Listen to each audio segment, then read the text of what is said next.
안녕하세요.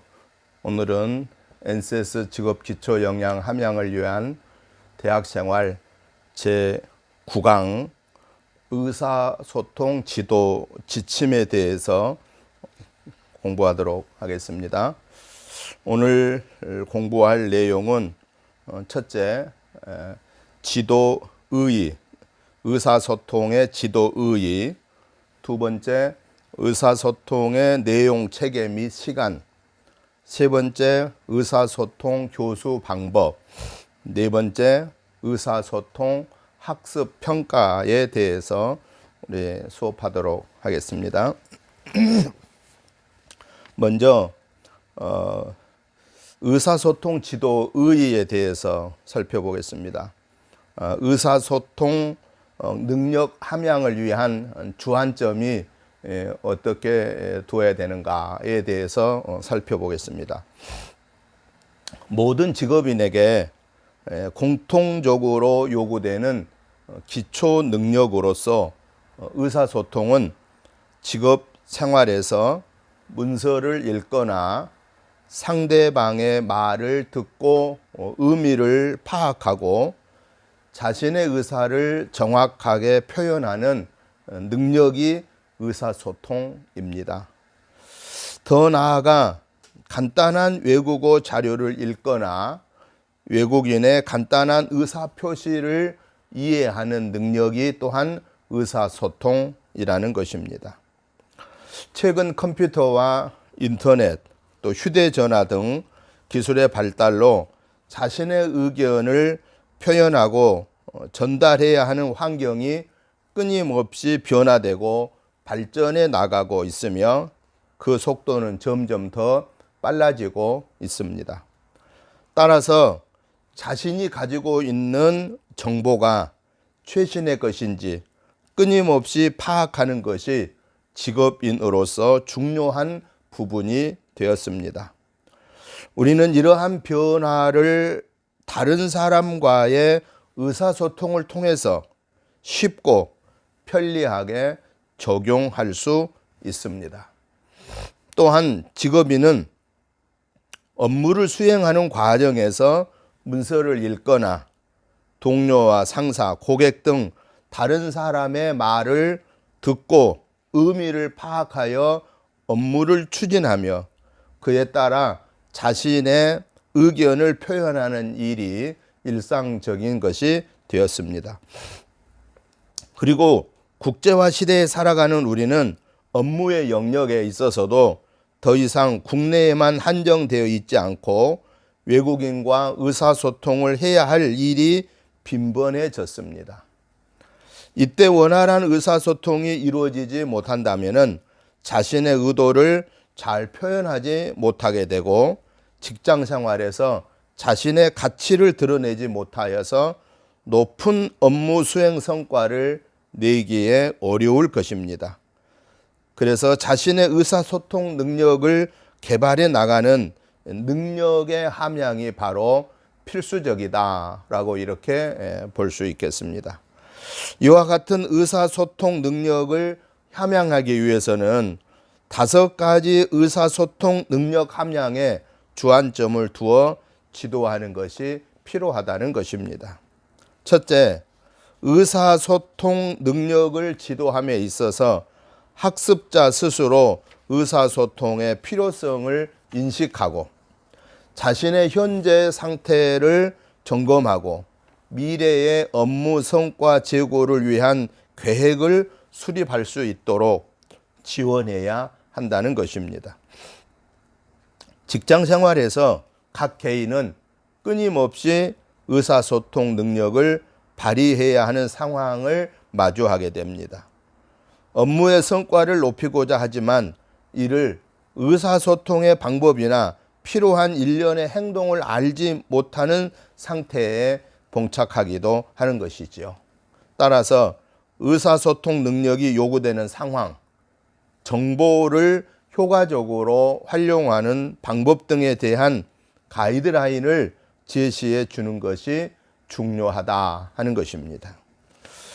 두 번째로 의사소통 능력 함양을 위한 주안점은 의사소통 능력을 지도함에 있어서 학습자들이 의사소통 능력과 그 하위 능력인 문서 이해 능력, 문서 작성 능력, 경청 능력, 의사 표현 능력 및 기초 외국어 능력 등을 갖추도록 지도해야 한다는 것입니다. 직업 기초 능력으로서 의사소통 능력은 문서 이해 능력, 문서 작성 능력, 경청 능력, 의사 표현 능력, 기초 외국어 능력으로 구분할 수가 있는데요. 이러한 그 하위 능력들을 조금 더 살펴보면은 문서 이해 능력은 직장 생활에서 필요한 문서를 확인하고 문서를 읽고 내용을 이해하고 요점을 파악하는 능력을 말합니다. 문서 작성 능력은 목적과 상황에 적합한 아이디어와 정보를 전달할 수 있는 문서를 작성하는 능력을 말합니다. 경청 능력은 다른 사람의 말을 주의 깊게 들으며 공감하는 능력을 말합니다. 의사 표현 능력은 목적과 상황에 맞는 말과 비언어적 행동을 통해서 아이디어와 정보를 효과적으로 전달하는 능력을 말합니다. 기초 외국어 능력은 직장 생활에 있어서 외국어로 된 간단한 자료를 이해하거나 간단한 외국인의 의사 표현을 이해하는 능력을 의미한 것입니다.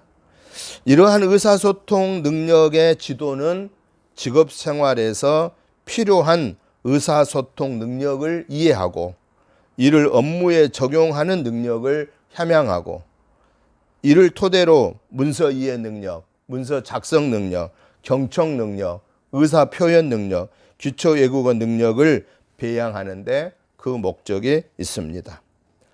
의사소통을 효율적으로 지도하기 위해서는 의사소통의 개념, 의사소통의 필요성, 의사소통의 종류, 의사소통의 저해 요인 등 의사소통 전반에 대한 내용을 바탕으로 문서 이해 능력의 의미, 다양한 문서의 종류와 그에 따른 문서 이해 방법, 또 문서 이해의 구체적인 절차 및 정보의 획득과 종합, 직장 생활에서 문서를 작성해야 하는 목적과 상황에 맞는 시각적인 문서 작성 등 문서 작성과 관련된 내용과 경청과 경청의 바람직한 자세, 경청의 훈련 방법과 관련된 내용, 주제나 상황 및 목적에 적합하게 논리적이고 설득력 있는 의사 표현과 이를 방해하는 요인을 알아보고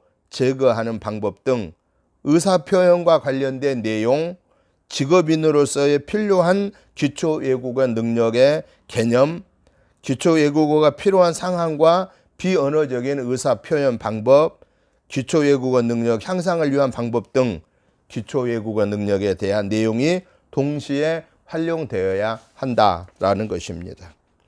세 번째로 의사소통 능력 함양을 위해서 주안점을 둬야 할 것은 의사소통 능력을 지도함에 있어서 학습자들의 다양한 경험과 요구를 바탕으로 하여 기초적인 개념과 원리를 간단하고 구체적인 것에서 추상적인 것의 순서로 학습하게 하는 것이 필요하다 하는 것입니다.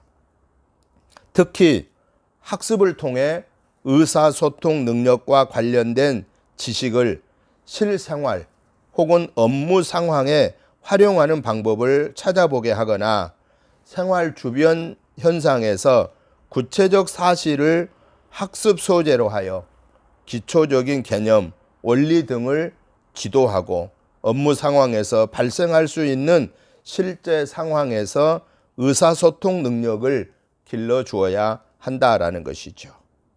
또한 학습자들의 경험과 요구를 바탕으로 하여 기초적인 개념과 원리를 간단하고 구체적인 것에서 추상적인 것의 순서로 학습하게 함으로써 스스로 자신을 이해하고 관리하는 능력을 배양시키는 것이 필요하다 하는 것입니다. 넷째로 의사소통 능력 함양을 위해서 주안점을 두어야 할 것은 의사소통 능력을 지도함에 있어서 학습자들이 실제 현장에서의 상황에 대처하는 능력을 발휘하도록 하는 것이 중요하다 하는 것입니다. 전체적인 의사소통 능력을 함양시키기 위해서는 의사소통의 필요성과 의사소통이 어떻게 이루어지는지에 중점을 두고 지도해야 하는 것입니다. 문서 이해 능력을 함양시키기 위해서는 직업생활에서 필요한 문서가 무엇이고 그것을 어떻게 이해해야 하는지 알도록 해야 합니다.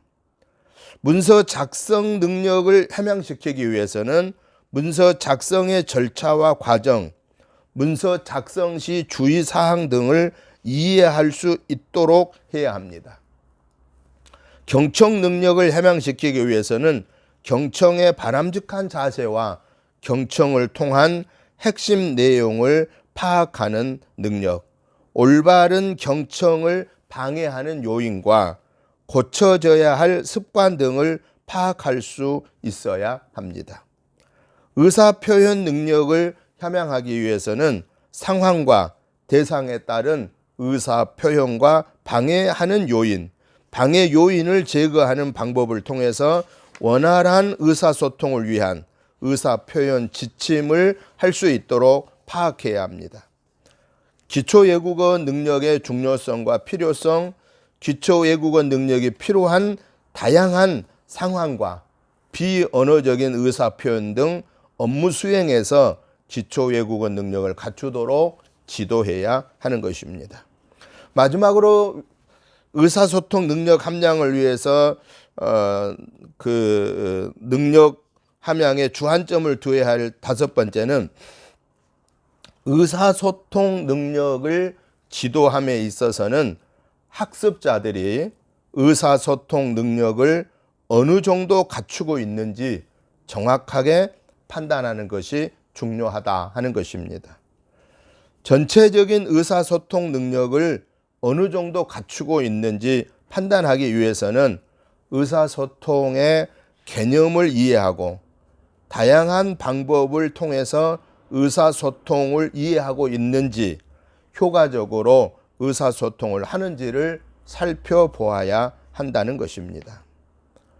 문서 이해 능력을 어느 정도 갖추고 있는지 판단하기 위해서는 문서 이해 능력의 의미를 알고 문서 이해의 구체적인 절차와 원리를 알고 있는지를 살펴보아야 하는 것입니다. 문서 작성 능력을 어느 정도 갖추고 있는지 판단하기 위해서는 직장 생활에서 자신에게 필요한 문서의 종류와 적절한 문서 작성 방법 등의 이해 정도를 살펴보아야 하는 것입니다. 경청 능력을 어느 정도 갖추고 있는지 판단하기 위해서는 경청의 중요성과 바람직한 경청의 자세, 상황과 대상에 따른 경청법의 이해 정도를 살펴보아야 합니다. 의사 표현 능력을 어느 정도 갖추고 있는지 판단하기 위해서는 자신에게 주어진 상황과 대상에 따른 의사 표현과 논리적이고 설득력 있는 의사 표현의 기본 요소 및 특성 등의 이해 정도를 살펴보아야 하는 것입니다. 기초 외국어 능력을 어느 정도 갖추고 있는지 판단하기 위해서는 기초 외국어 능력의 중요성을 알고 기초 외국어 능력이 필요한 상황을 이해하고 기초 외국어로 표현할 수 있는지 기초 외국어 능력을 향상을 위해서는 어떻게 해야 하는지를 살펴보아야 하는 것입니다. 결론적으로 의사소통 능력의 지도는 학습자들이 직장 생활에서 업무를 수행함에 있어서 자신에게 필요한 의사소통의 특성을 이해하여 적용하는 데 중점을 두어야 하고 실제 업무 상황과 밀접한 사례를 토대로 지도해야 한다라고 하는 사실입니다. 여기까지 지도의의에 대해서 살펴보았습니다. 두 번째로 의사소통 지도 지침에서 교육 목표입니다.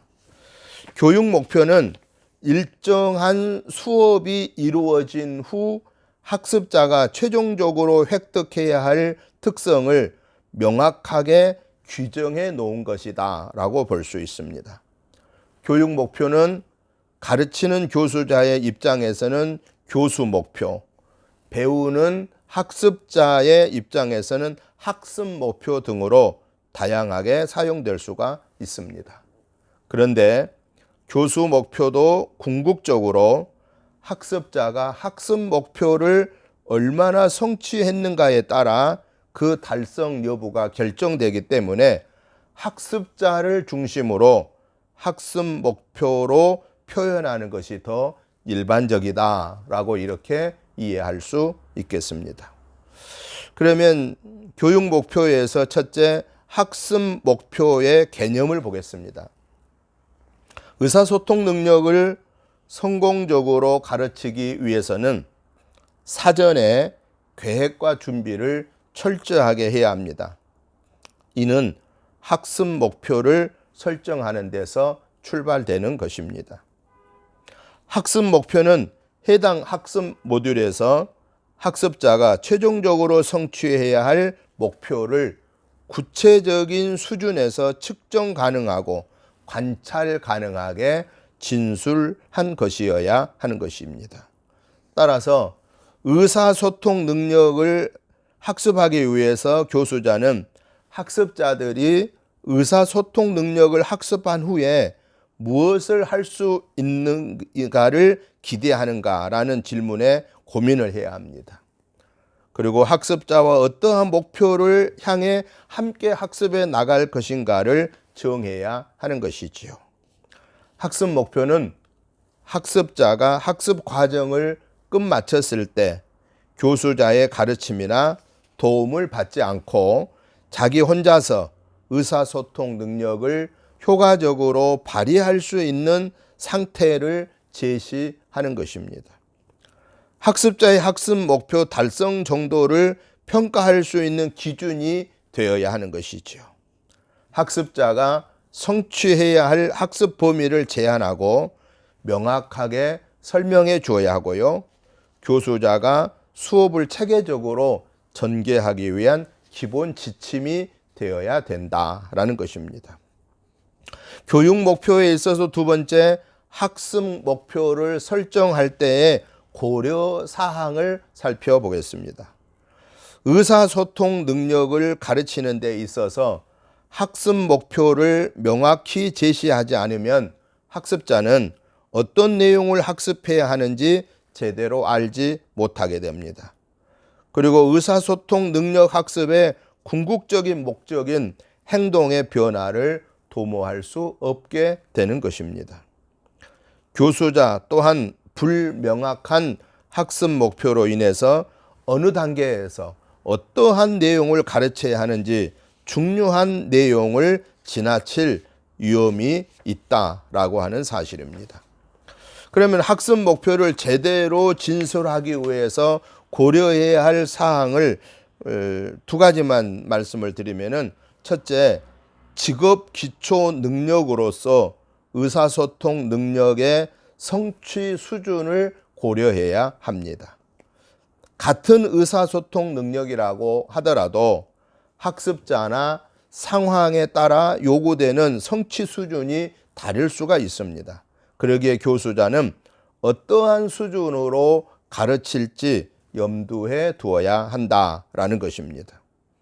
두 번째로 고려해야 할 사항은 의사소통 능력의 학습 목표를 설정하기 위해서는 학습자의 특성을 제대로 파악해야 된다 하는 것입니다. 기초직업 능력은 모든 직업인에게 요구되는 능력이기는 하지만 실제로 직업인은 업종, 직급, 사정 경험, 학습 양식, 흥미, 사회 경제적 배경, 적성, 태도 등의 특성이 매우 다양합니다. 교수자가 학습자의 특성을 수업에 반영할 수 있다면 보다 우수한 수업을 전개할 수 있을 것입니다. 개개인의 능력을 충분히 발휘할 수 있도록 유도할 수 있게 된다라는 것이죠. 학습자의 특성을 파악하는 방법은 학습자 설문조사, 수강생 면담, 동료 교수자로부터 정보 얻기, 각종 정보가 기록된 개인정보 카드, 표준화 검사 등이 있겠습니다. 또한 의사소통 능력의 내용과 관련된 학습자들의 흥미, 관심사 및 사전 경험 정도를 파악하여 반영한다면 보다 흥미롭고 의미 있는 학습 활동을 조직할 수 있게 될 것입니다.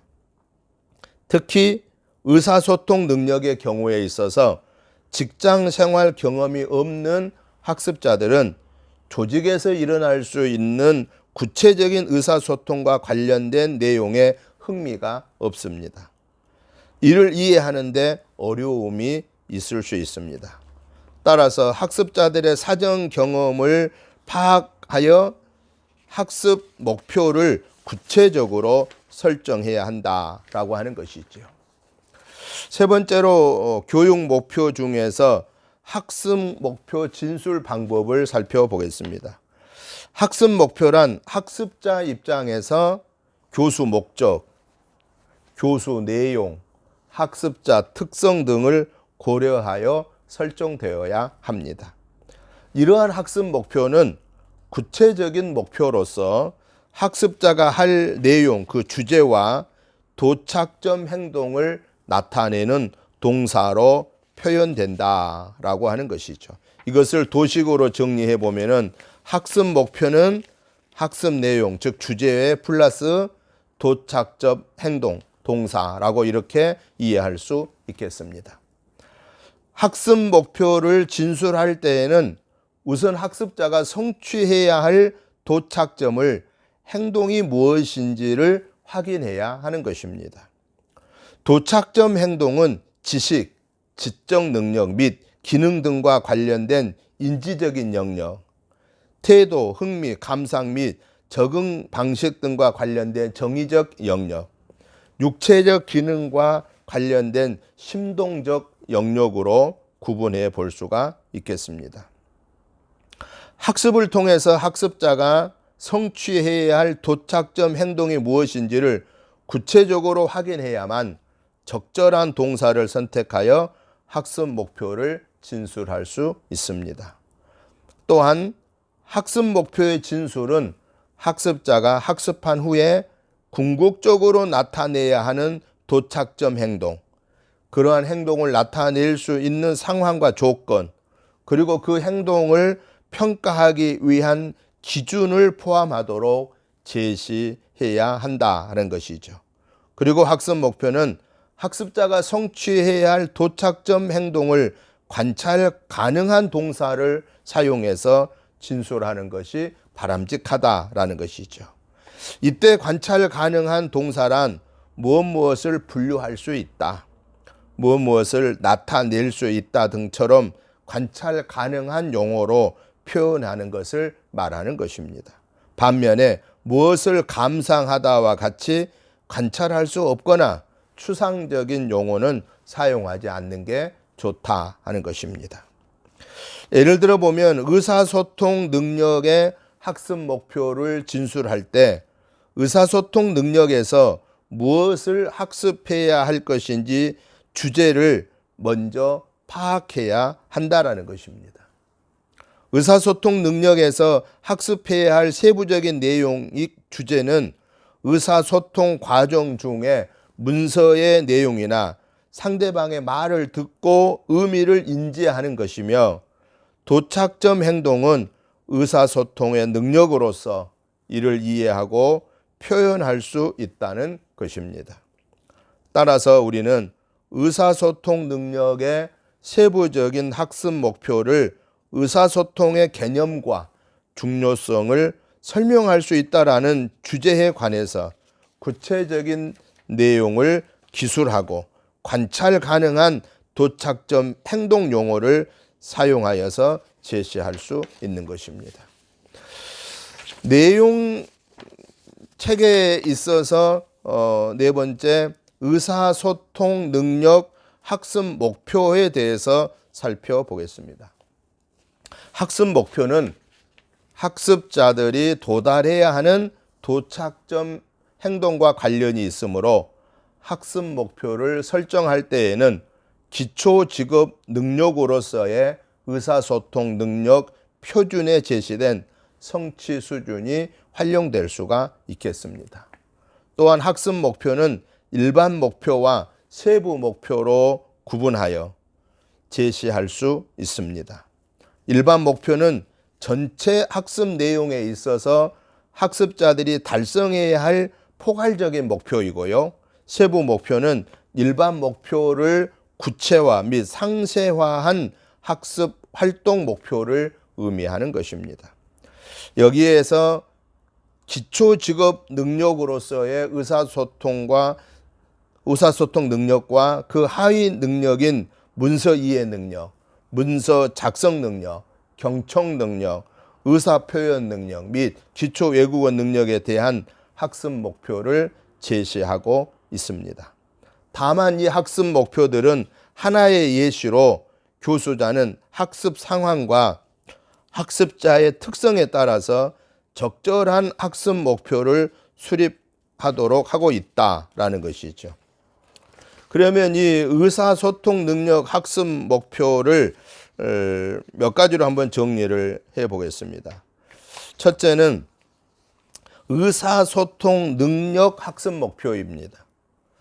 의사소통 능력의 학습 목표를 의사소통 능력 표준에 제시된 의사소통 능력 성취 수준을 토대로 일반 목표와 세부 목표로 구분하여 예시하면 의사소통 능력의 학습 내용은 의사소통 과정 중에 문서의 내용이나 상대방의 말을 듣고 의미 또 종류, 구성 요소 등을 인지하는 것입니다.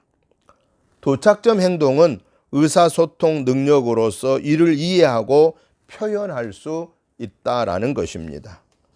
따라서 의사소통 능력의 일반 목표는 직장 생활에서 문서를 읽거나 상대방의 말을 듣고 의미를 파악하고 자신의 의사를 정확하게 표현하고 간단한 외국어 자료를 읽거나 외국인의 간단한 의사 표시를 이해하는 능력이라고 설정할 수가 있겠습니다.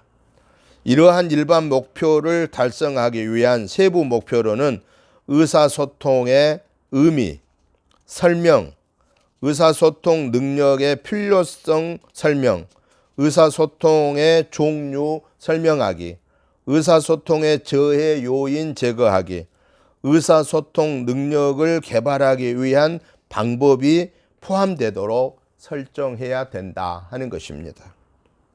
의사소통 능력 학습 목표에서 두 번째, 의사소통 능력 하위 능력별 학습 목표를 보겠습니다. 첫째, 문서 이해 능력 학습 목표입니다. 문서 이해 능력의 학습 내용은 직장 생활에서 필요한 문서가 무엇인지 확인하여 필요한 문서를 읽고 내용을 이해하는 것입니다. 도착점 행동은 문서를 통해 업무 수행에 필요한 요점을 파악하는 능력을 기를 수 있다라는 것입니다. 문서 이해 능력의 일반 목표는 직장 생활에서 필요한 문서를 확인하고 읽고 내용을 이해하여 업무 수행에 필요한 요점을 파악하는 능력을 기를 수 있다라고 이렇게 설정할 수가 있겠습니다.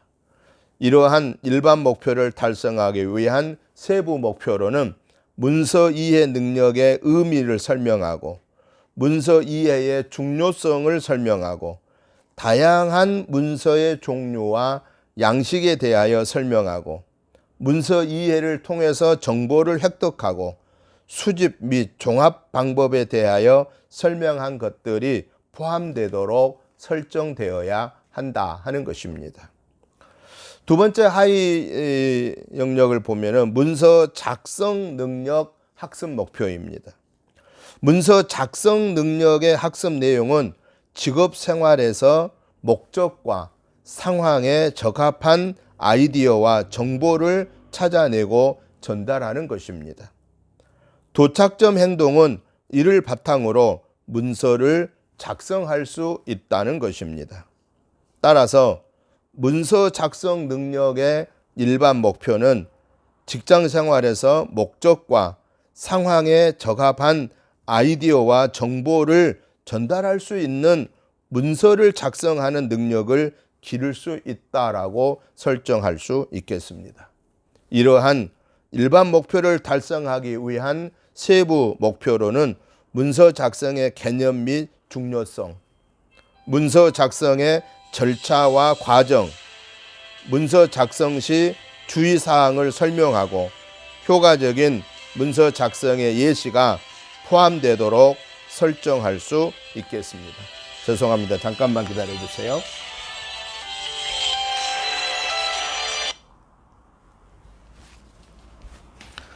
죄송합니다. 세 번째 하위 영역은 경청 능력 학습 목표입니다. 경청 능력의 학습 내용은 다른 사람의 말을 주의 깊게 듣고 공감하는 것입니다. 도착점 행동은 적절하게 반응하는 능력을 기를 수 있다는 것입니다. 따라서 경청 이해 능력의 일반 목표는 다른 사람의 말을 주의 깊게 듣고 공감하며 적절하게 반응하는 능력을 기를 수 있다로 설정할 수가 있겠습니다. 이러한 일반 목표를 달성하기 위한 세부 목표로는 경청의 개념 및 중요성 설명, 올바른 경청을 방해하는 요인 찾기, 경청의 바람직한 자세에 대해서 설명하고 대상과 상황에 따른 경청법을 파악하고 훈련 방법이 포함하도록 설정할 수가 있겠습니다. 네 번째 하위 영역은 의사 표현 능력 학습 목표입니다. 의사 표현 능력의 학습 내용은 목적과 상황에 맞는 말과 비언어적 행동을 통해서 아이디어와 정보를 찾아내는 것입니다. 도착점 행동은 찾아낸 아이디어와 정보를 효과적으로 전달하는 능력을 기르는 것입니다. 따라서 업무 이해 능력의 일반 목표는 목적과 상황에 맞는 말과 비언어적 행동을 통해서 아이디어와 정보를 찾고 이를 효과적으로 전달하는 능력을 기를 수 있다로 설정할 수가 있겠습니다. 이러한 일반 목표를 달성하기 위한 세부 목표로는 의사표현의 개념 및 중요성을 설명하고 의사표현의 방해 요인과 제거 방법을 설명하고 원활한 의사소통을 위한 지도 지침을 수립하고 설득력 있는 의사표현의 기본 요소 및 특성 설명이 포함되도록 설정되어야 하는 것입니다. 다섯 번째 하위 영역 중에 기초 외국어 능력 학습 목표입니다. 기초 외국어 능력의 학습 내용은 외국어로 된 간단한 자료를 이해하거나 간단한 외국인의 의사표현을 이해하는 것입니다. 도착점 행동은 자신의 업무와 관련하여 필요한 기초 외국어 능력을 기르는 것입니다. 따라서 업무 이해 능력의 일반 목표는 외국어로 된 간단한 자료를 이해하거나 간단한 외국인의 의사표현을 이해하고 자신의 업무와 관련하여 필요한 외국어 능력을 기를 수 있다로 설정되어야 됩니다. 이러한 일반 목표 달성을 위한 세부 목표로는 기초 외국어의 개념 및 필요성을 설명하고 기초 외국어 능력이 필요한 상황과 종류를 설명하고 비언어적 표현 방법의 유형과 효과를 설명하고 기초 외국어 능력의 향상을 위한 교육 방법이 선택되도록 설정할 수 있어야 된다라는 것입니다.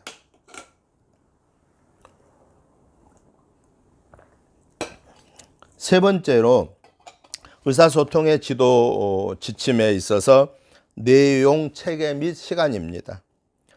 내용 체계란 의사소통 능력을 지도함에 있어서 필수적으로 다뤄져야 할 기본적인 개념, 원리, 방법, 사례 등의 교육 내용을 체계화한 것을 말합니다. 의사소통 능력을 지도할 때 포함되어야 할 내용은 의사소통 능력 요구에 되는 지식, 기술, 상황 및 도구들이라는 것입니다. 여기서 지식은 산업체 종사자가 의사소통 능력과 해당 하위 능력을 갖추기 위해서 필요한 지식을 말합니다. 기술은 산업체 종사자가 의사소통 능력과 해당 하위 능력을 갖추기 위해서 필요한 기술을 말합니다. 상황은 의사소통 능력과 해당 하위 능력이 요구되는 업무 상황과 하위 능력에 필요한 도구를 의미하는 것입니다. 내용 체계 및 시간에 있어서 두 번째 생각해 볼 수 있는 것은 의사소통 능력의 교육 내용과 소요 시간을 하위 능력별로 우리가 살펴볼 수가 있겠습니다. 첫째 하위 능력은 의사소통 능력입니다. 의사소통 능력은 의사소통의 개념과 의사소통 능력을 향상시키는 방법에 대한 전반적인 내용을 다루는 것입니다. 따라서 의사소통의 개념 및 중요성, 의사소통 능력의 필요성, 의사소통의 종류, 의사소통 능력 개발을 위한 방법을 교육 내용으로 선정할 수 있습니다. 시간은 2시간에서 3시간이 소요되는 것이죠. 이 교육 시간은요. 두 번째 의사소통 능력과 교육 내용에 있어서의 하위 능력은 문서 이해 능력입니다. 문서 이해 능력은 직장 생활에서 필요한 문서를 확인하고 읽고 내용을 이해하여 업무 수행에 필요한 요점을 파악하는 능력을 기르는 것을 주요 교육 내용으로 다루고 있습니다. 문서 이해 능력의 개념 및 중요성, 다양한 문서의 종류와 그에 따른 이해 방법, 문서 이해의 구체적인 절차와 원리, 문서 이해를 통한 정보 획득, 또 정보 수집, 또 종합 방법을 교육 내용으로 선정할 수 있습니다. 이 강의 시간도 역시 2시간에서 3시간이 소요된다고 볼 수 있겠습니다. 세 번째로 의사소통 능력의 교육 내용과 소요 시간 중에서 문서 작성 능력입니다. 문서 작성 능력은 목적과 상황에 적합한 정보를 전달할 수 있는 문서를 작성하는 것을 주요 교육 내용으로 다루고 있습니다.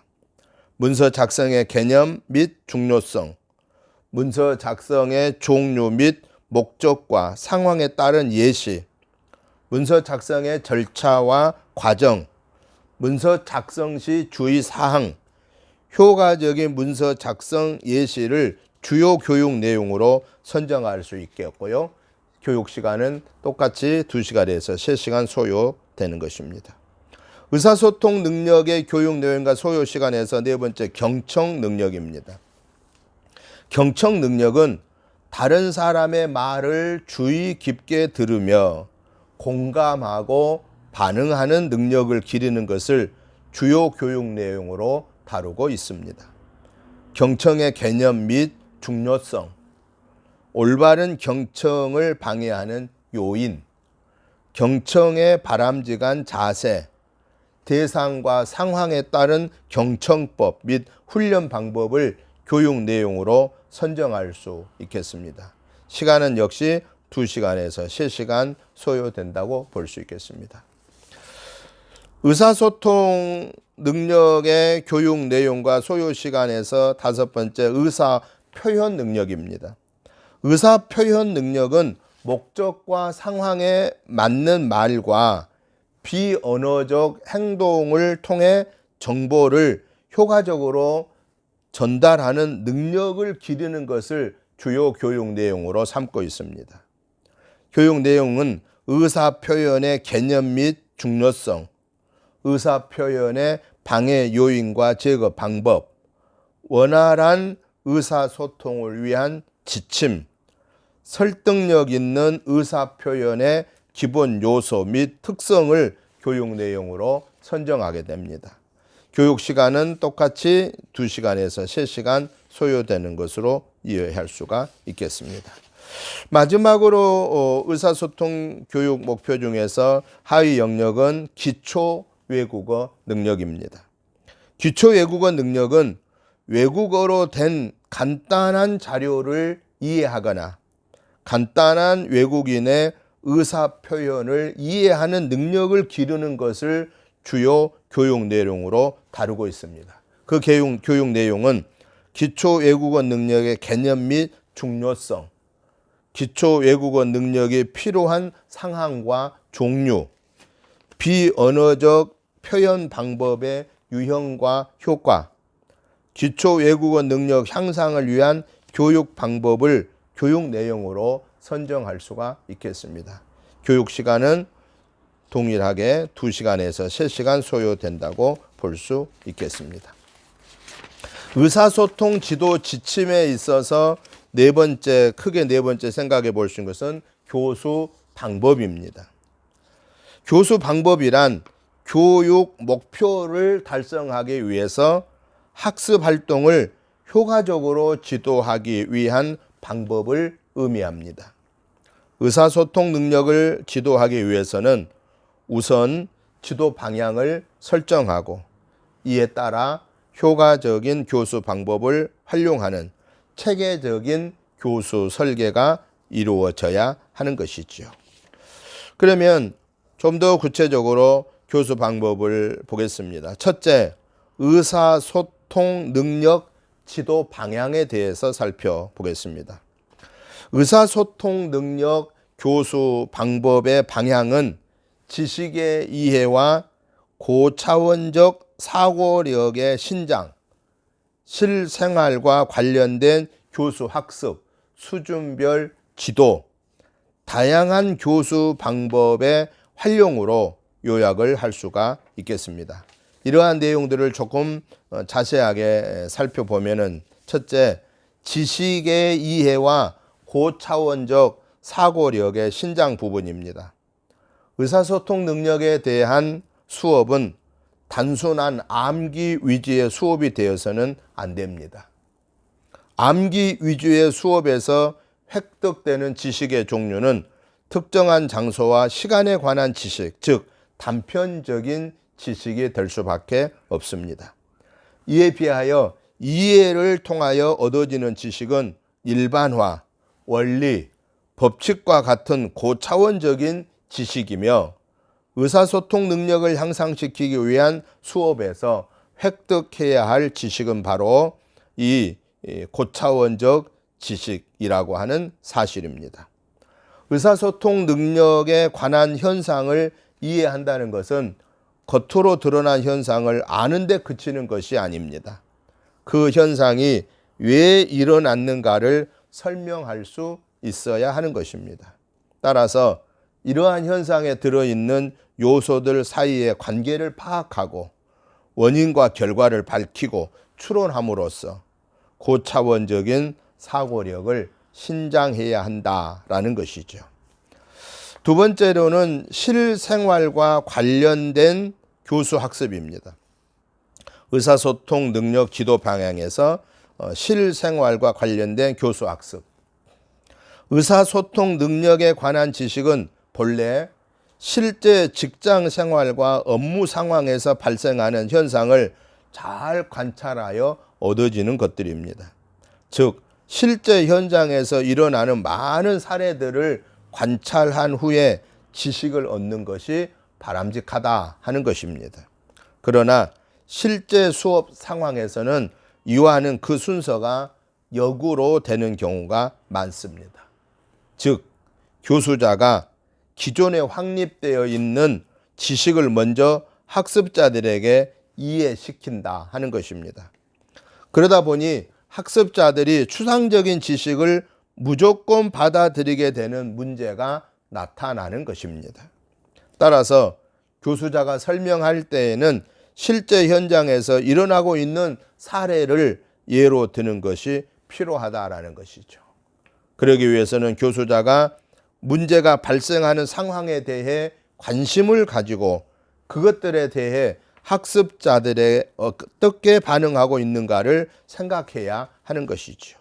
또 학습자들이 배운 내용을 실제 현장에서 적용시키는지를 활동을 많이 하는 것이 필요하다라고 하는 것입니다. 의사소통 능력 지도 방향에 있어서 세 번째는 수준별 지도가 필요하다 하는 것입니다. 의사소통 능력에 대한 수업을 위해서는 수준별 수업을 하는 것이 바람직한데요. 이 수준별 교수 학습을 위해서는 전체 학습자들이 배워야 하는 기본 내용과 학습자의 속도를 감안한 보충 내용 및 심화 내용으로 나누어지게 되는 것입니다. 특히 심화 내용에서는 앞에서 배운 지식을 실제 생활에 적용해 볼 수 있는 내용, 공간적, 시간적으로 확대해 볼 수 있는 내용, 하나의 프로젝트 등 다양한 형식을 생각해 볼 수가 있다라고 하는 사실이죠. 의사소통 능력 지도 방향에서 네 번째는 다양한 교수 방법의 활용입니다. 효과적인 수업이 되기 위해서는 다양한 교수 방법을 사용해야 한다는 것입니다. 다양한 교수 방법을 활용함으로써 학습자들의 관심과 흥미를 제고시키고 학습의 능률을 향상시키는 데 도움을 주게 하기 위함입니다. 또한 수업 내용에 따라서 질문, 조사, 토의, 관찰 및 면담, 현장 견학, 모형 제작, 실험, 역할놀이, 시뮬레이션 게임과 같은 다양한 교수 방법 등을 활용해야 된다 하는 것이지요. 네 번째로 교수 방법 중에서 생각해 볼 수 있는 두 번째 사항은 효과적인 의사소통 능력 지도를 위한 교수 방법입니다. 효과적인 의사소통 능력 지도를 위해서는 어떤 교수 방법들이 있을까 그 얘기입니다. 의사소통 능력을 향상시키기 위한 교수 방법으로는 강의식과 같은 직접 교수 방법보다는 학습자들의 경험을 통해서 자신을 발견하고 계획을 수립할 수 있도록 문제 중심 학습, 프로젝트 학습, 역할극, 프로그램 학습, 시뮬레이션 학습 이런 학습들이 더 적절하다라는 것이죠. 그래서 이 적절한 학습 방법들을 조금 더 설명하도록 하겠습니다. 먼저 문제 중심 학습입니다. 문제 중심 학습은 실제적인 문제를 중심으로 수업 상황을 구조화하는 방법을 말합니다. 학습자들이 소그룹 학습에 능동적으로 참여하여 문제를 협력적이고 자기 주도적으로 해결하고 이를 통해서 문제 해결 능력을 기르도록 하는 교수 학습 형태로서 문제에 대한 이해와 문제 해결을 위해 이루어지는 활동 과정에서 산출되는 학습을 의미합니다. 문제 중심 학습을 이용한 수업에서 교수자는 학습자들이 생각하고 있는 것이 무엇인지 질문해 보아야 합니다. 그리고 학습 과정을 모니터링해야 합니다. 학습자들에게 도전심을 줘야 합니다. 학습자들이 그룹 활동에 잘 참여하도록 도와주는 활동을 통하여서 촉진시키고 안내하고 동료 학습자 멘토가 되고 코치하고 전문적 조언자로서의 역할을 수행해야 하는 것이죠. 또한 먼저 전체 학습 과정에 대한 시연을 하고 그 뒤에 부분적으로 학습자의 학습 활동에 대한 촉진자의 역할을 하고 궁극적으로는 학습에 개입하지 않도록 하는 것이죠. 특히 시험 부분에서 주의할 것은 교사의 생각이나 행동을 학습자들이 모방하거나 습득할 객관적 기준으로 여기지 않도록 해야 한다는 것입니다. 교사의 시연은 단지 여러 다양한 학습 지원 중에 하나라고 하는 것을 밝히는 것이 중요한 것이지요. 두 번째, 효과적인 의사소통 능력을 위한 교수 방법 중에 프로젝트 학습입니다. 프로젝트 학습은 특정 주제에 대한 심층 연구로서 소집단 혹은 전체 학습자들이 학습할 가치가 있는 특정 주제에 대한 심층 연구로서 학습자들이 서로 협력하면서 심층적으로 연구하는 목적 지향적 학습 활동이다라고 이렇게 볼 수 있습니다. 이러한 프로젝트 학습은 학습자가 학습의 전 과정에 주도적으로 참여하는 활동으로, 주도적으로 참여한다는 한 말은 학습자가 학습의 전 과정에 의사결정권을 가질 수 있는 기회를 가진다라는 것입니다. 또한 학습에 대한 책임도 동시에 가진다라고 하는 그런 의미입니다. 또한 주제, 제재, 문제, 쟁점 등에 관한 탐구 활동과 그 결과에 대한 표현 활동이다라는 것입니다. 프로젝트 학습에서 팀 활동이란 문헌조사, 현장조사, 현장 실습, 자원인사, 면담 등의 다양한 방법을 활용하고 그 결과를 토의하고 분류하고 정리하는 활동을 의미합니다. 그리고 표현 활동이란 문집, 그림, 구성물, 멀티미디어 등의 자료 형식을 만들고 이를 동료와 교사에게 발표하고 전시하고 활동하고 다양한 방법으로 제시하는 활동을 의미합니다. 프로젝트 학습이 잘 진행되게 하기 위해서는 교수자가 학습 능력이 각기 다른 학습자들이 동일한 학습 목표를 향하여서 소집단 내에서 함께 학습할 수 있도록 역할 분담을 잘 하도록 해야 한다 하는 것입니다. 효과적인 의사 능력의 지도를 위한 교수 방법 중에 세 번째는 역할극입니다. 역할극은 어떤 가상적인 역할을 수행하게 함으로써 문제시되는 태도나 행동을 변화시키려는 기법의 일종으로서 정서적 역할놀이라 하는 것이죠.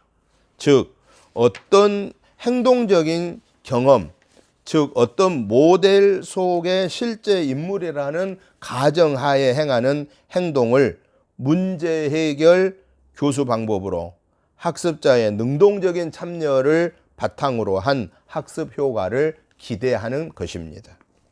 역할극의 두 가지 기본 형태는 방법 중심 역할극 모델과 발전적 역할극 모델로 구분할 수가 있겠습니다. 방법 중심 역할극 모델은 학습자가 제시된 상황에 적절하게 대처할 수 있도록 타당하고 일관성 있는 테크닉을 단기적으로 학습하게 하는 것입니다. 그 목적을 거기에 두고 있습니다. 그리고 적용 가능한 상황의 예로는 사무실 전화 응대, 신입생 등록 및 환자 입원 절차, 세일즈맨의 고객 불만 처리법, 서비스 업체에서의 고객을 다루는 법, 일상적인 은행 업무 처리 방법, 이런 일들을 들 수가 있겠습니다. 발전적 역할극 모델은 문제 상황에서 야기된 감정과 태도를 탐구하여 역할 연기자가 자신과 타인에 대한 이해를 넓혀 가도록 하는데 그 목적이 있습니다.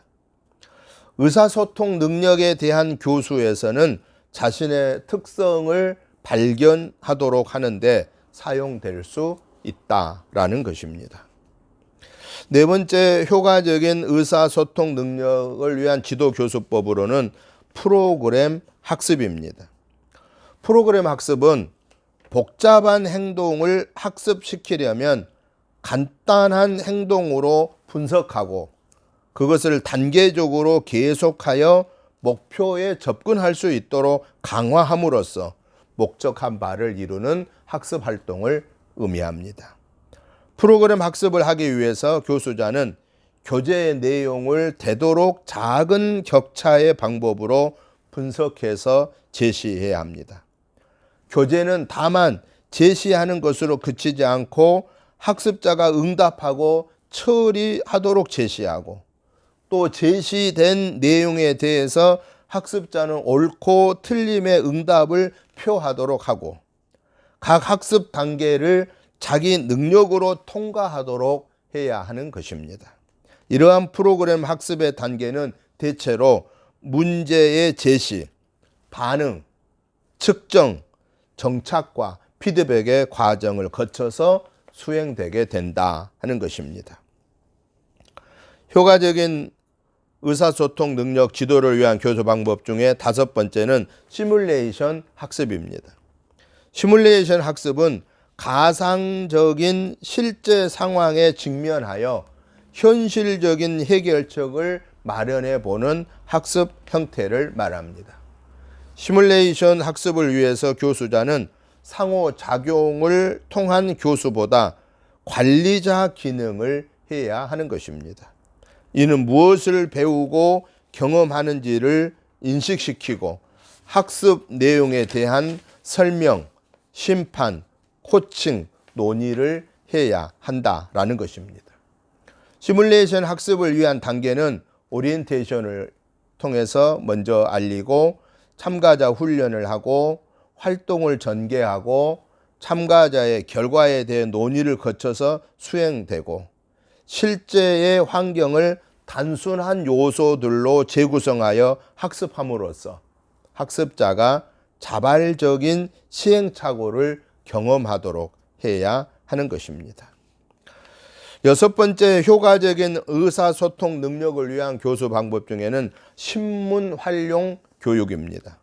신문 활용 교육은 신문을 교재 또는 보조 교재로 활용하여 지적인 성장을 도모하고 학습 효과를 높이기 위한 교육 방법을 말합니다. 신문에는 매일 다양한 분야의 새로운 정보가 실립니다. 이를 활용하면 유익하고 실용적인 교육이 가능하다 하는 것이죠.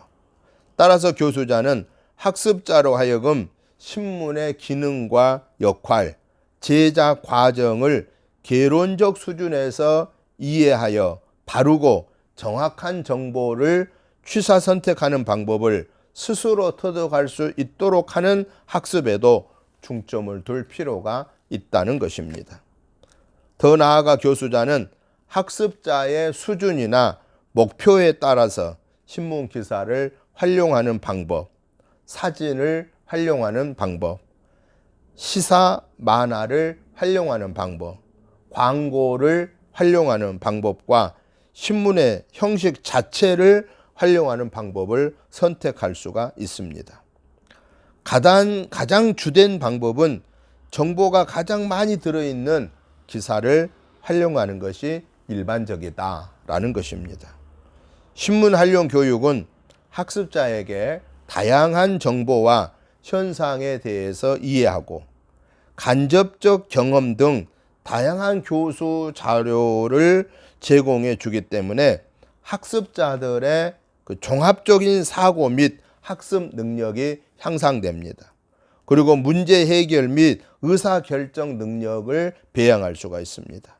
더 나아가 정보 및 자료 검색, 분석, 종합, 활용 능력을 제고할 수 있는 가능성을 갖고 있다라는 것입니다. 마지막 7번째로 효과적인 의사소통 능력을 위한 교수 방법 중에는 이러닝입니다. 이러닝은 인터넷을 활용하여 개인 및 조직의 목적과 연결되는 학습 경험과 네트워크 기술을 이용하여 상호작용하는 자기주도적인 학습 활동이다라고 이렇게 볼 수 있습니다. 이러닝은 기존의 일방적인 지식의 전달과 습득을 위한 교수자 중심의 교육 방식에서 학습자 스스로가 능동적으로 학습할 수 있도록 하기 위한 학습자 중심의 교육 방법이다라는 것입니다. 이러닝은 학습자가 개인의 학습 목표를 도달할 수 있도록 돕기 위해서 정보와 교수 기법이 포함되어 있는 내용을 비디오나 오디오, 텍스트, 그리고 시연, 사진, 애니메이션 또는 비디오와 같은 그림을 사용할 수 있는 컴퓨터를 통해서 전달되는 교수 학습 방법을 의미한다라고 볼 수 있겠습니다. 따라서 이러닝을 구현하기 위해서는 콘텐츠, 인프라, 학습 공동체가 필요합니다. 콘텐츠는 학습 내용과 이를 지원하는 학습 자원을 의미합니다. 인프라는 학습자와 콘텐츠를 연결하는 데 필요한 각종 전달 매체 및 이러닝 지원 학습 시스템을 의미합니다. 학습 공동체는 학습을 위해서 인프라와 콘텐츠를 기반으로 원활한 커뮤니케이션을 통해서 협력하는 학생, 교수자, 운영자로 이루어지는 공동체를 의미하는 것입니다. 이제 의사소통 지도 지침 마지막 5번째로 학습 평가에 대해서 살펴보겠습니다. 학습 평가는 학습한 후에 학습자가 학습 목표를 얼마나 성취했는지를 확인하는 것으로 학습이 진행되고 있는 동안 학습자에게 피드백을 주거나 학습이 모두 끝난 후에 전체적으로 학습 목표의 달성도를 평가하기 위한 것입니다. 학습 평가에서 첫 번째 의사소통 능력 학습 평가 영역을 보겠습니다. 이 의사소통 능력 학습 평가 영역에는 인지적인 영역, 정의적인 영역, 심동적 영역 세 가지로 살펴볼 수 있겠습니다. 먼저 의사소통 능력 학습 평가 영역 중에 인지적 영역입니다. 인지적인 영역은 사실적 지식과 일반화 원리의 두 가지로 나눌 수가 있겠습니다. 사실적 지식이란 특정 공간과 시간에 일어난 사건에 관한 지식을 말합니다. 이전에는 사실에 관한 지식을 평가할 때는 주로 지식을 검사해 왔습니다. 그러나 사실에 관한 지식은 여러 가지 현상을 설명해 주지 못하고 그 수명도 짧다라는 것이죠. 그런데 반면에 일반화 원리는 사실적 지식보다 적용 가능성이 더 넓기 때문에 상위의 지식이라고 할 수 있습니다. 의사소통 능력의 학습을 평가할 때에도 중요하게 다루어져야 하는 종류의 지식인 것입니다. 지식을 사실적 지식과 일반화 원리의 두 층으로 나눈다면 이 전자를 습득하는 데 사용되는 인지작용은 주로 암기 수준이고 후자를 습득하는 데 사용되는 인지작용은 적용, 분석, 종합, 평가라고 볼 수 있겠습니다. 따라서 학습자의 의사소통 능력의 인지 영역에 대한 평가는 일반화 원리 위주로 평가되어야 한다 하는 것이지요. 두 번째로 의사소통 능력의 학습 평가 중에 정의적인 영역입니다. 정의적인 영역이란 태도, 흥미, 감상 및 적응 방식에 관한 것입니다. 의사소통 능력 학습에서의 정의적 영역으로는 문서 작성, 계획 수립, 자신의 경험 반성, 문서 작성의 절차와 과정 등을 들 수 있겠습니다. 이러한 의사소통 능력의 정의적 영역의 평가 방법은 지필 평가보다는 관찰 평가나 포트폴리오 같은 방법이 더 적절하다 하는 것이죠. 정의적인 영역을 평가하기 위해서는 그 기능이 발휘하는 장면을 포착하여 그것을 누적하여 기록해 가는 방법이 더 좋다 하는 것입니다. 의사소통 능력 학습 평가 영역 중에 세 번째, 심동적 영역입니다. 심동적 영역은 의사소통 능력 학습 평가에서 중요한 목표이지만 평가하기는 어려운 영역입니다. 일반적으로 심동적 영역이란 행동의 어떤 성향을 나타내는 것을 말하는데요. 예를 들어 보면 다른 사람의 의견에 대한 관용의 태도라고 하면 자기와 다른 의견을 받아들이거나 자기 의견을 강요하지 않는 행동을 의미하는 것입니다. 따라서 의사소통 능력에서 심동적 영역을 평가하기 위해서는 의사소통 방법이나 원리를 실천하고 습관화한 정도를 평가해야 하는 것입니다. 이러한 심동적 영역의 평가 방법은 관찰법이 바람직합니다. 특히 태도나 행동은 지어내서 보일 수가 있기 때문에 피평가자가 평가를 의식하고 있으면 참된 평가를 할 수가 없습니다. 그러므로 의사소통 능력의 심동적 영역에 대한 평가는 학습자가 알지 못하는 가운데 평소에 꾸준히 이루어지는 것이 바람직하다라는 것이죠. 그리고 그것을 체크리스트 같은 것에 누적하여 기록해 나가는 것이 좋다라는 것입니다.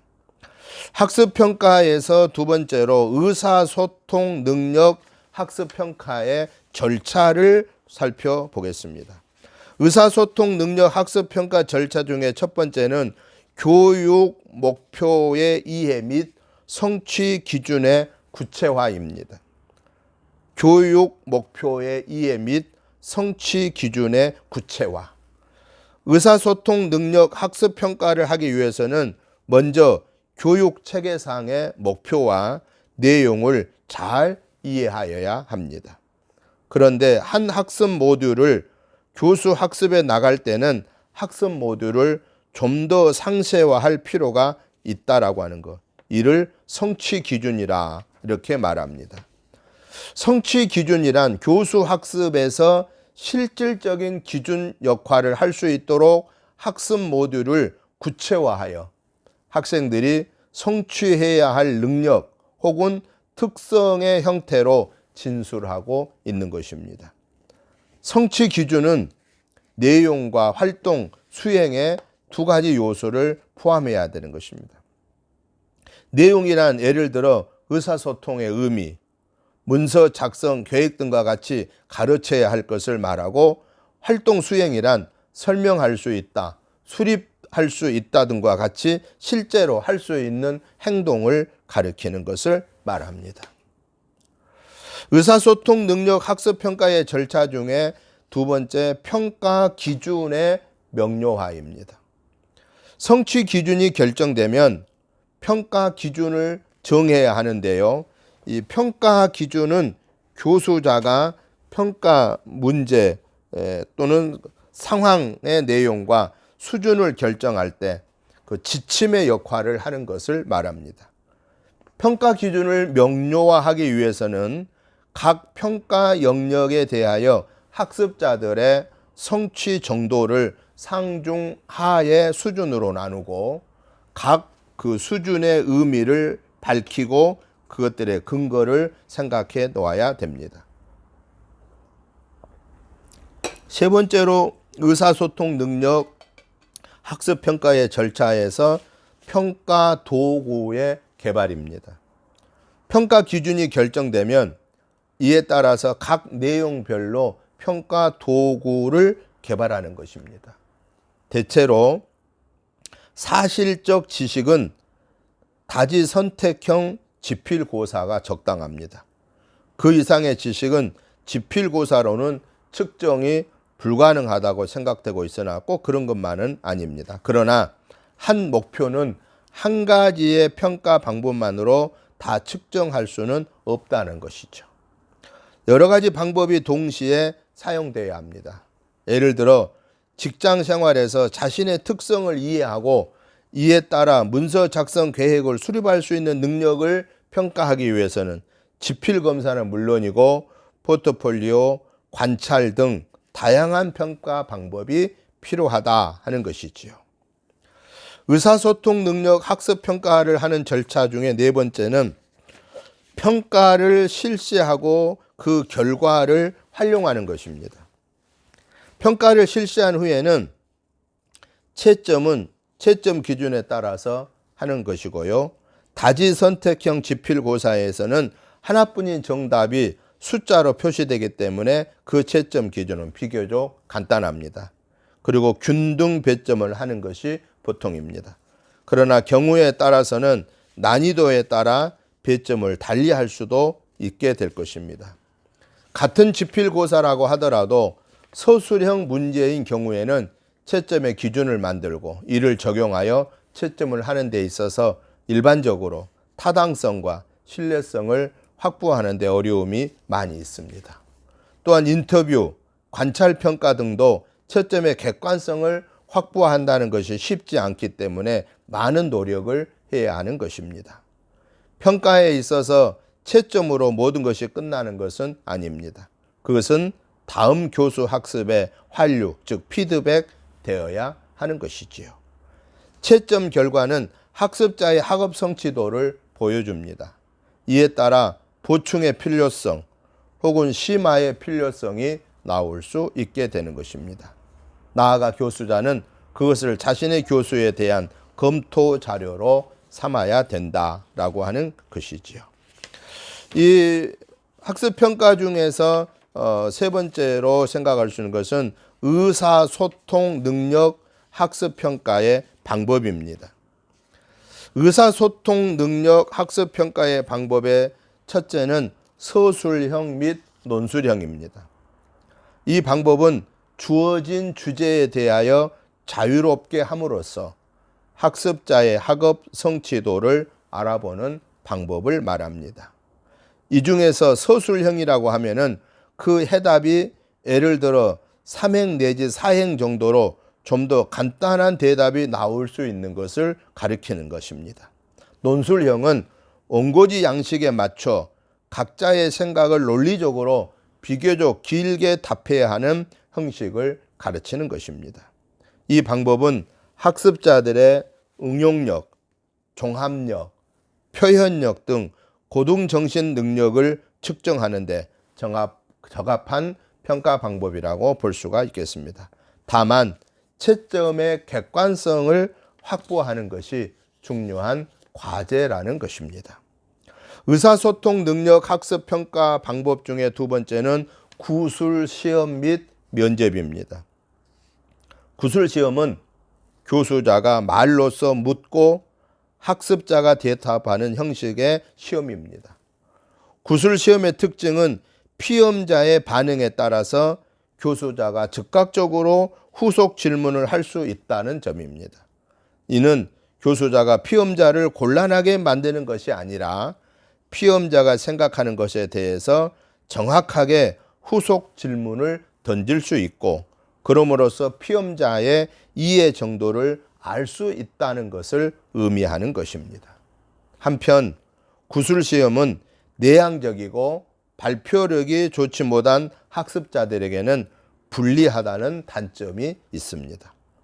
구술시험을 실시할 경우에 가장 유의해야 할 점은 학습자에 대한 선입관을 없애야 한다라는 것입니다. 구술시험이 특정 내용에 대하여 학습자들이 알고 있는지를 묻는 데에 초점이 있다면 면접은 수업의 분위기 등에 대하여 학습자가 생각하고 있는 것을 끄집어내는 데 중점이 있다고 할 수 있겠습니다.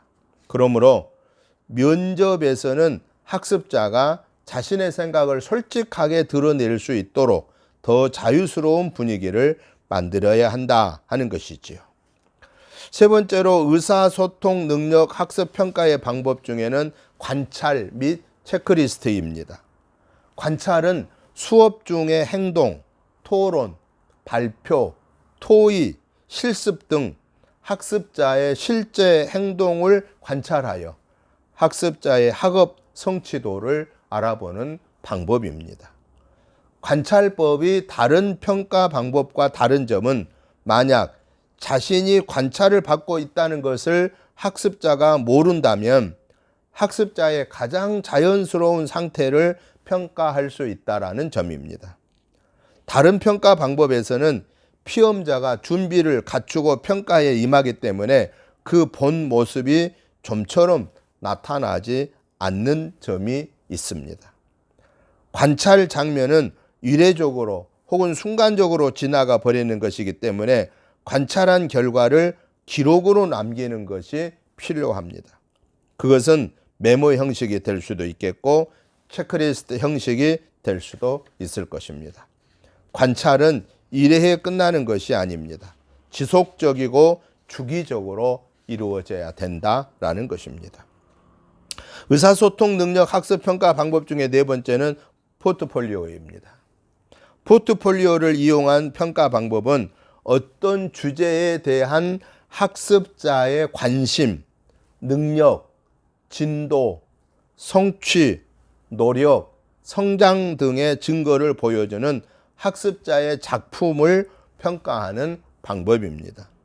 포트폴리오는 한 주제에 대해 학습자가 학습해 온 궤적을 나타내 준다고 할 수 있습니다. 그런 의미에서 수행평가의 취지에 잘 부합하는 평가 방법이다라고 이렇게 할 수 있습니다. 포트폴리오법이 보고서법과 다른 점은 그것이 보고서와 같은 결과물만을 보는 것이 아니라 그 보고서가 나오게 되는 과정들까지도 볼 수 있다라는 점입니다.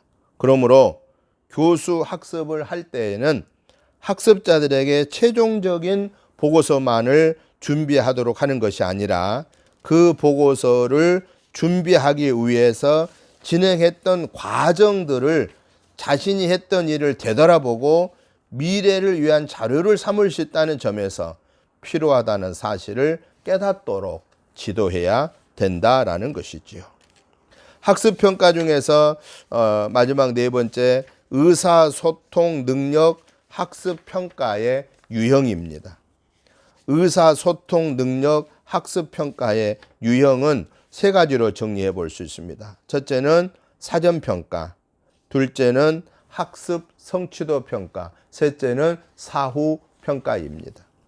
사전평가는 학습의 적절한 출발점을 결정하기 위해 학습이 시작되기 전에 실시하는 평가 활동을 말합니다.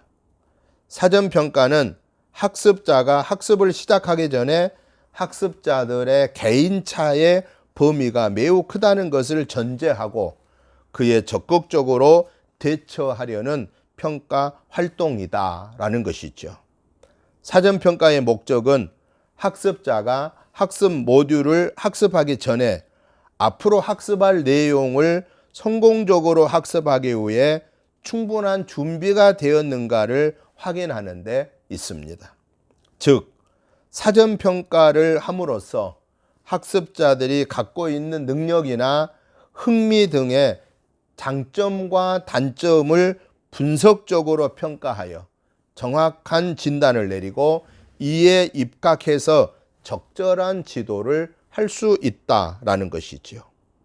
사전평가는 이러한 목적을 달성하기 위해서 과거의 성적, 사전검사 점수, 자기보고식 검사 점수, 관찰 결과 등을 활용할 수 있다라는 것입니다. 두 번째는 의사소통 능력 학습평가의 유형 중에서 학습 성취도 평가입니다.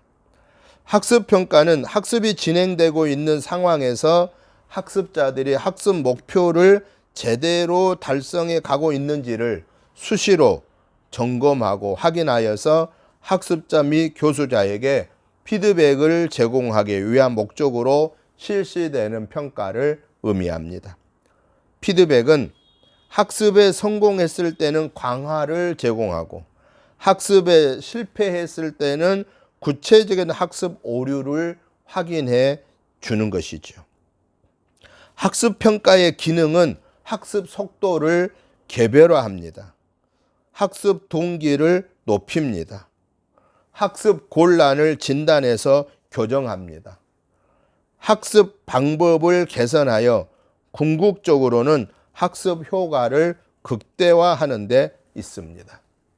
이러한 목적을 달성하기 위해 활용될 수 있는 방법은 5분 고사, 퀴즈, 쪽지 시험 이런 것들을 들 수가 있겠습니다. 또한 학습평가가 의도한 바의 기능을 제대로 수행하기 위해서는 가급적이면은 자주 실시하는 것이 바람직하다는 것이죠. 평가 결과는 학습자들에게 즉시 피드백해 주는 것이 좋습니다. 마지막으로 사후평가입니다. 사후평가는 일련의 활동이나 프로그램이 종료되었을 때 그 효과와 적합성을 최종적으로 확인하기 위한 목적으로 실시되는 판단 활동을 의미합니다. 일정 기간의 학습이 끝난 다음에 학습의 효과를 판단하기 위해 실시되는 시험으로 일반적으로 총괄평가에 해당된다라고 이렇게 볼 수 있겠습니다. 사후평가의 기능은 첫째, 학습자들의 성적을 판정해 줍니다. 둘째, 특정 분야에 대한 자격이나 면허를 부여합니다. 셋째, 학습자들의 장래 성취도를 예측할 수 있는 태도를 제공해 줍니다. 넷째, 집단 간의 성취도를 상호 비교할 수 있는 토대를 제공해 줍니다. 마지막 다섯 번째, 학습이 진정으로 효과가 있는지를 판정해 주게 된다라고 하는 것입니다. 여기까지 오늘 의사소통 지도 지침에 대해서 지도의, 지도 또 내용 체계 및 시간, 교수 방법, 학습 평가 이렇게 살펴보았습니다. 오늘도 수고 많으셨습니다. 한 주간 또 건강하시고 이제 마지막 다음 10강 남아 있습니다. 여러분들 건강 잘 유의하시기 바랍니다. 감사합니다.